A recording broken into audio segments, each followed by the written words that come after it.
This is lesson 7, similar polygons, and activity 1, all, some, or none.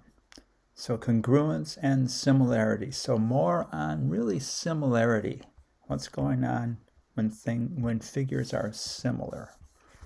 So there are 3 statements, and you're supposed to decide whether for each statement it's true in all cases, it's always true, it's true sometimes, or it is never true. It's not true, or in no cases, it's never true.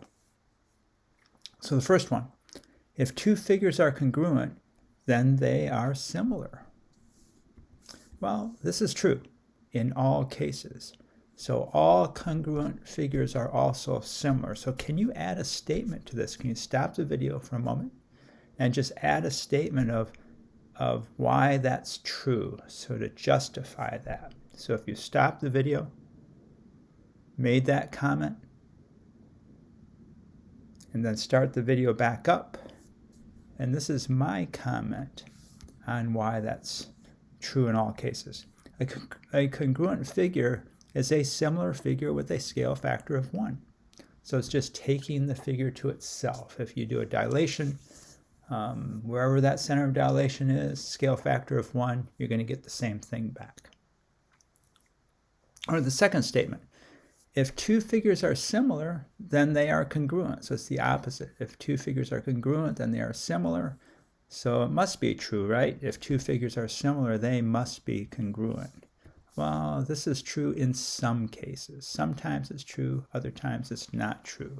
So can you stop the video for a moment here and write a statement of your own of why you think that is? So hopefully you've stopped it. You started it back up again. If 2 figures are similar, then they are congruent. Well, not always. Similar figures can have different lengths, different lengths. This means that the figures would not be congruent. So you can have congruent angles, and you can move the angles out from each other, and we did activities like this before. So the figures are similar, but they're no longer congruent because the side lengths are no longer equal. And what about the last one?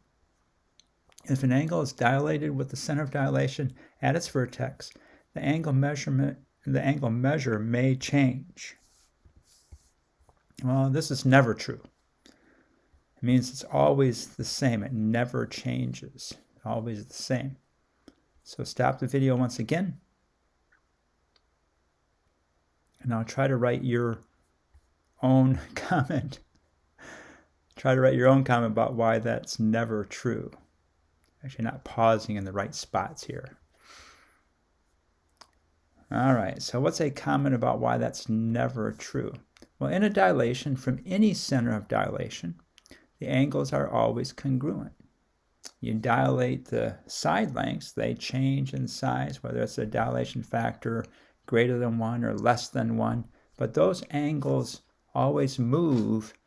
They move with the dilation, but they always remain the same size.